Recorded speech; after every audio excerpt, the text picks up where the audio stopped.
Nicole, you come from China. You that's your background, your history, and so forth. You're a U.S. citizen. What does the average Chinese individual out of the 1.3 billion people in China, what do they think when they hear that America does not support a free and independent Taiwan?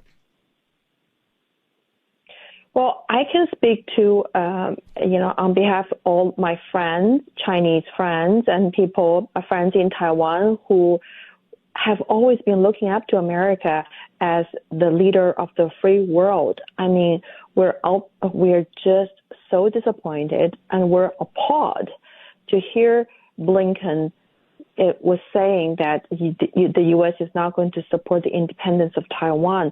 I mean, he even did not represent Biden, because last year in September, when Joe Biden was on a CBS 60 Minutes interview, he said if the CCP launched an unprecedented attack on Taiwan, he said the U.S. forces would defend Taiwan's independence.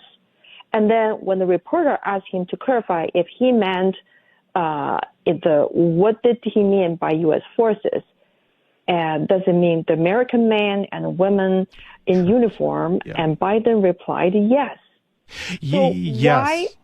Why did Blinken change the narrative 180 degree? I mean, what was he talking to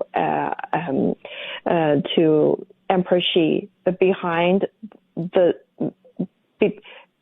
the closed door? I mean, we know that people who were making a visit to China, like Elon Musk and Jamie Dimon and Bill Gates, they always have to give something to Emperor Xi in order to gain some respect and some favorable treatment.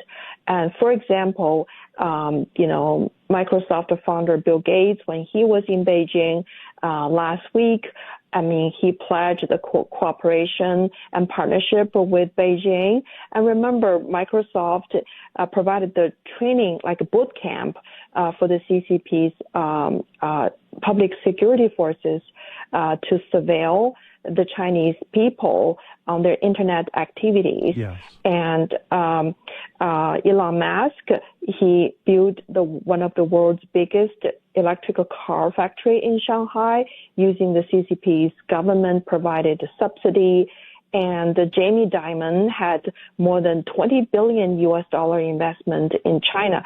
So what did Blinken have to give to Emperor Xi in order to get this meeting and then change even Joe Biden's previous commitment to Taiwan's independence? I mean, that statement is a big departure from the U.S.-China's long-standing one China policy, which is strategic ambiguity. You don't define, whether you are for or opposing the independence of Taiwan. But this time, Blinken made a big departure from the previous administrations. He just, point blank. Yes. He's going to invite the CCP to invite Taiwan. Absolutely. And you bring up a great point, because you did remind me exactly what Biden did say last year. I think he might have even said that it's a red line, that if China would go and invade Taiwan through force and so forth, that we would defend, with boots on the ground.